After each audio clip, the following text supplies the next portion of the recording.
again. I bought another Range Rover L322, this one that I'm driving right now. So that's the good news, it is driving. I didn't need another car, but someone every L322 owner should know about, Chris, who goes by the name of Chris J. Parks on Facebook and all those other places, who breaks Range Rovers all the time and supplies parts to Range Rover owners all over the world. He supplies all the subframes that I refurbish and remanufacture and sell through Steve's Steel. And so I've been dealing with him for quite a long time, and I said to him recently, if by any chance you get your hands on a 2002 to 2005 TD6 L322 in Tonga green with a dark interior,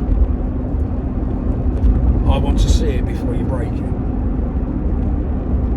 And a couple of weeks ago I was down there collecting some other parts, and he said, there you go, there's your car. I couldn't really say no to him, I had to buy it. So here we are, I'm driving home in a 2005 TD6 M57 Tonga green L322 Mark III Range Rover. It's one of the early JLR ones, so I would have preferred a late BMW one, only because I'm more familiar with them, but it's an early JLR one. So substantially the same as the earlier ones. There are some electrical differences, the audio systems are different, relays are different between this and the BMW version of the same car, but substantially they are the same car. Same engine, same gearbox, same ECUs. Oh, there we go, fuel injection system. So we're just gonna peel off, head for the hard shoulder. See, I was getting carried away there. I was going to tell you how well this is running, and unfortunately it let me down at that precise moment. Fuel injection system. So engine still running, engine still runs, engine still runs, engine still runs. Lumpy tick over.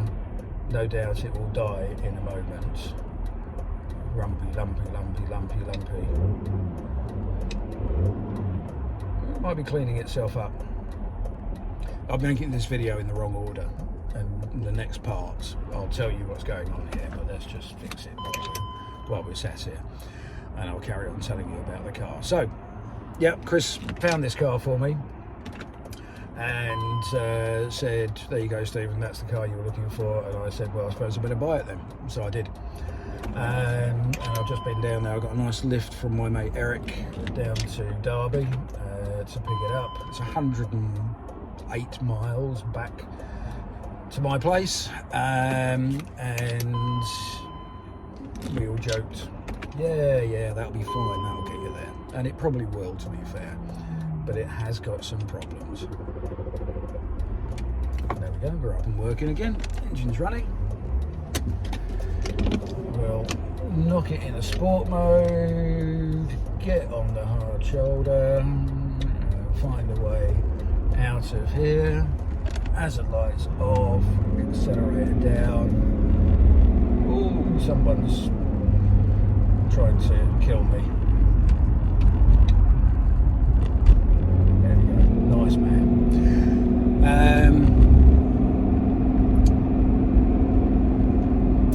So this car is, if you went shopping and you bought yourself an early L322, in fact probably any L322, this car has got every single one of the problems that you could expect. And that's both bad and good. It's good because I know how to fix these things. It's bad because they're not already fixed for me. But I think this is going to make a fantastic example car for me to make a series of videos for you on what to expect when you buy a 20-year-old L322 for 1,500 quid, 2,000, maybe even £2,500, depending on how much you want it. I'm not going to be able to do it all in one video, so this is going to be a series of videos. We'll probably start off with the essentials, like fixing the air suspension and fixing the engine. There's nothing actually wrong with the engine, there's a problem with the fuel system. I'll come to that. In fact, I'll talk about it later.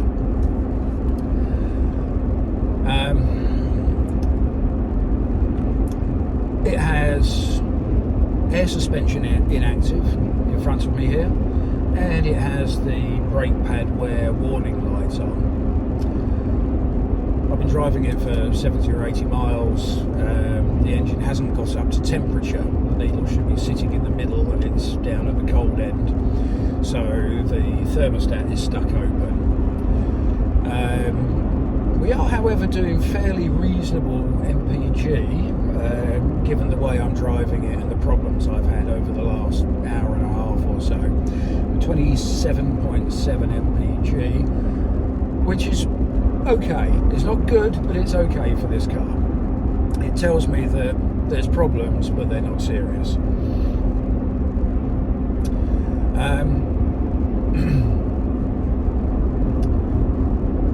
It's going to need, and I think I'll do this in order of priority.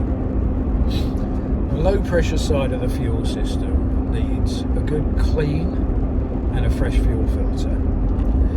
And I've recorded a bit which we'll come to, I'll play it in a minute, which explains what that's all about. I have a suspicion, although it might not be the case, I have a suspicion it's got an injector which is leaking by. The bleed off is significant, and so it fails to build pressure in the common injector rail because the pressure's being bled away in that. It only really affects it when you're starting, but it might not be that. It might be the problem with the low pressure fuel system. So I'm going to fix the low pressure fuel system first and see if that solves the starting problem. The engine will need new glow plugs. It'll need new oil filter, air filter, and all of those kinds of things. It needs a new thermostat. So I'll take the front off and I'll put a new thermostat on it, and I'll put new drive belts on it and do all those types of things. Give me an opportunity to check out, see how many people have been in there before, how many screws are missing, all of that kind of thing.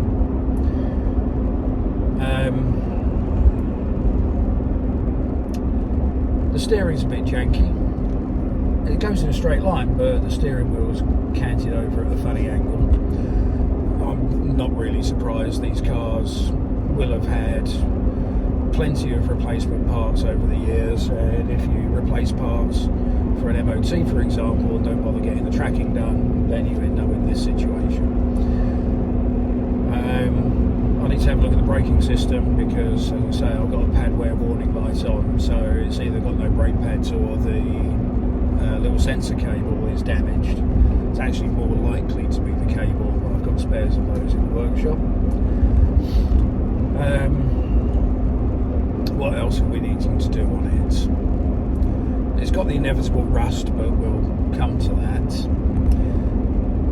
I've just through general feel of the car, I'll suggest it needs a complete front to back suspension refurbishment. That'll be every bushing and every bearing all the way through front and rear suspension. Bit of a time consuming, dirty job, but anybody who knows what I do for a living, stevesteele.co.uk, go and look it up, I'll link it below, will know that I've probably got a remanufactured front and rear subframe in stock, along with the wishbones and the hubs and the brakes and everything else, because that's what I do for a living. I can fix your car, or at least I can post you the bits to fix it. Yeah, so complete suspension, brakes. I might upgrade it. It's the TD6. It's got the small single pot calipers on the front, single pot caliper on the rear, or it might be a twin pot caliper on the front, but it's a single pot caliper on the rear. They're adequate for a car which you're going to run to the shops and back. But the way I tend to use these vehicles, I'm going to probably put the brakes on it from the later 3.6 or 4.4. They had a twin pot rear caliper and a 4-pot Brembo on the front. Those brakes are, I think, just about right for this car. Huge amounts of feel and no effort on the brake pedal. They just stop you regardless of what you're doing with the car.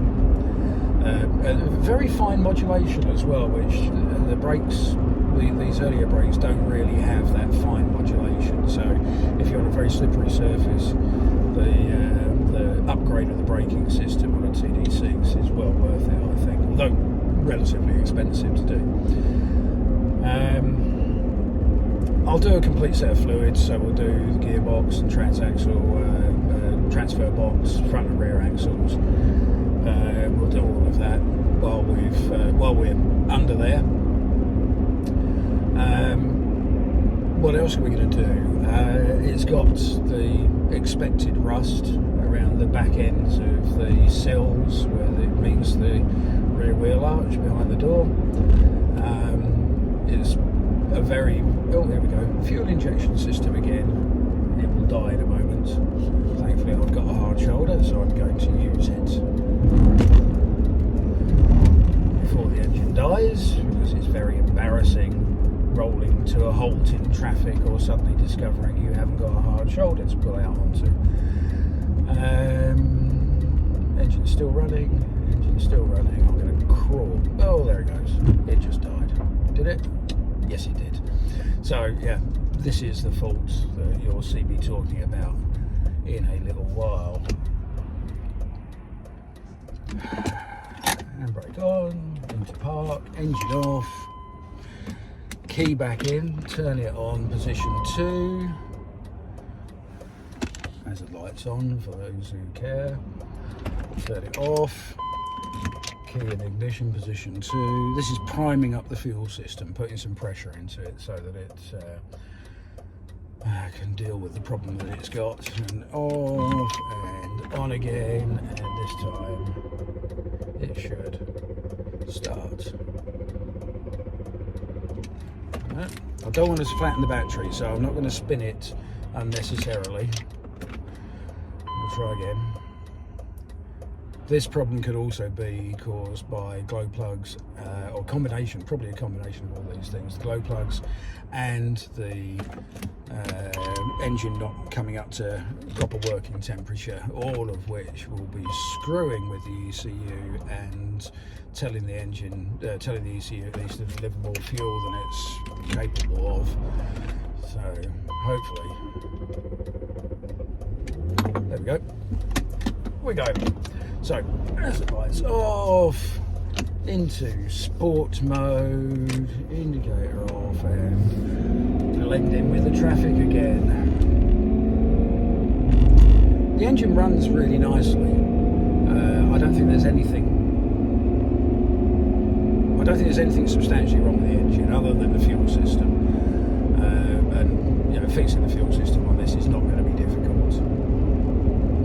So we'll look forward to that. So what else are we going to do? We're going to do the bodywork. We're going to do a new pair of backlights because one of them is smashed. We're going to give the inside a really nice clean. I want to try and put this car back to where it would have been when you, certainly as far as driving is concerned, where it would have been when you picked it up off the forecourt as a new car. And there is absolutely no reason we shouldn't be able to do that without any substantial spend. And what I'd like to be able to do is show you that you can spend, say, £2,000 on a 20-year-old TD6, and I'll say that M57 TD6 Range Rover L322. Right? I'm not going to talk about the V8s because they're a complete different kettle of fish in terms of the cost of ownership. But you can buy one of these TD6 L322s at around 20 years old, and I would suggest if you kept your spending to around maybe a further £2,000 to £2,500 more, even if you spent it all in one lump, and you don't need to, you can spread it out a bit.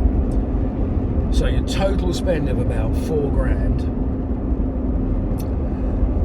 you can turn this car into an everyday, totally reliable runner, which drives as well as it did when it came off the forecourt. That's the challenge I'm setting myself.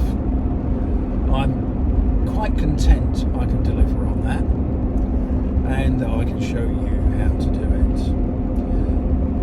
it. So with that, let's just edit this video together, see how it goes, post it up, and the next time you see me, I'll have my head under the bonnet dealing with this engine issue, because that's the very first thing I need to deal with. Thanks for watching.